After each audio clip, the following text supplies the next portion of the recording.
Ya. Silakan. Oke, baik, terima kasih Pak. Oke, baik, kita masih ngomongin mengenai konstelasi ya dari pilkada. Masih urusan Jateng ya? Masih urusan Jateng nih Pak. Karena tadi kan sudah bicara mengenai strategi, tapi kita ketahui bahwa dengan berbekal dari pengalaman-pengalaman pilkada, apalagi DKI Jakarta gitu, isu SARA ini tampaknya ada yang coba untuk memainkan begitu. Iya. Di Jawa Tengah sendiri gimana Pak? Kira-kira ada antisipasi mungkin kalau misalnya ada yang ingin memainkan isu SARA ini? Pertama mungkin pelan-pelan mesti kita cerna baik-baik di Jakarta ya. Sebetulnya apakah betul isu SARA yang bermain gitu. Karena menurut saya kalau betul-betul menggunakan isu SARA mungkin antara Anies dan Ahok perimbangannya bisa 80-20. Tapi kan enggak cukup berimbang. Cukup berimbang. Kemudian saya sih ngelihatnya lebih kepada soal perilaku gitu ya, soal hal-hal yang lebih ke kualitas kepemimpinan lah gitu. Jadi di tempat lain juga mungkin saja sekarang ada orang yang mengatakan hati-hati isu SARA, betul itu sesuatu yang perlu diwaspadai. Tapi menurut saya sebaiknya jangan berlebihan, jangan terlalu risau, jangan terlalu cemas, dan jangan diulang-ulang tuh kata-kata warning kepada SARA nanti malah memantik kekerasan dari berbagai elemen gitu. Di Jawa Tengah menurut saya akan berbeda karena saya melihat masyarakat Jawa Tengah itu cenderung pengen menjaga harmoni gitu. Dan tadi saya katakan kan ada beberapa subkultur ya yang sebetulnya beragam juga, beragam dari sisi tadi bahasa yang diucapkan, kemudian budaya, keseniannya, sampai pada adat istiadat lah.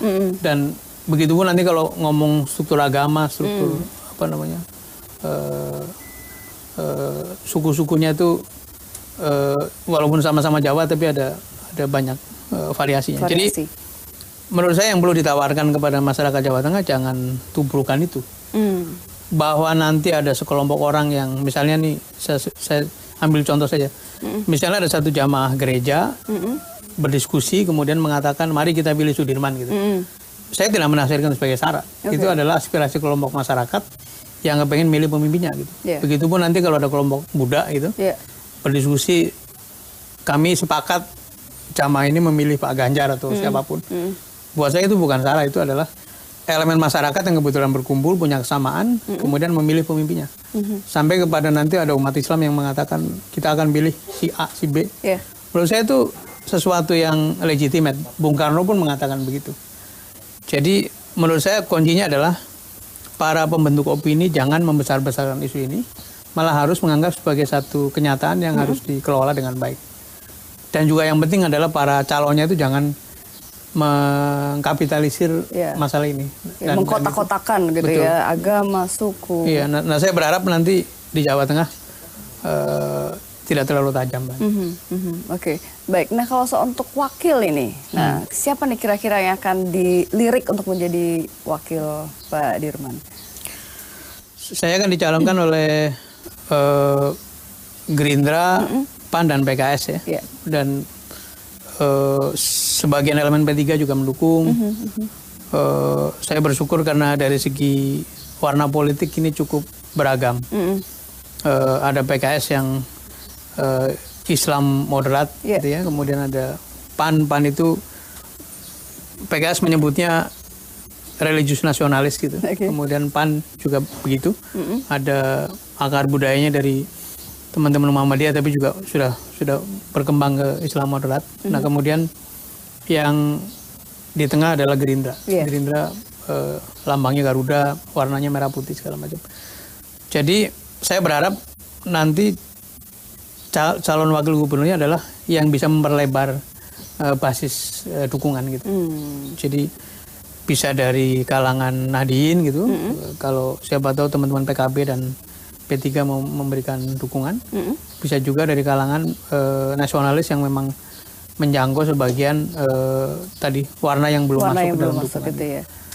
Beberapa nama muncul dan cara mendapatkan namanya saya terus diskusi dengan para tokoh, minta masukan dan mudah-mudahan dalam waktu tidak terlalu lama bisa diputuskan. Dan ini kan tanggal 8 kalau nggak salah mulai pendaftaran. Jadi sebelum itu Harus sudah ada ya. Oke. Baik. Nah nih Pak Dirma juga pengalamannya cukup banyak itu dari aktivis, kemudian pejabat publik juga, termasuk yang ketika menjadi Menteri ESDM gitu ya. Apakah kemudian juga pengalaman sebagai Menteri ESDM waktu itu apa juga akan apa yang bisa dibagi gitu, di-share untuk masyarakat Jawa Tengah? Masyarakat gitu? Jawa Tengah ya. Selama 35 tahun barangkali saya berkarir, karena sejak mahasiswa sudah mulai kerja sore hari lah.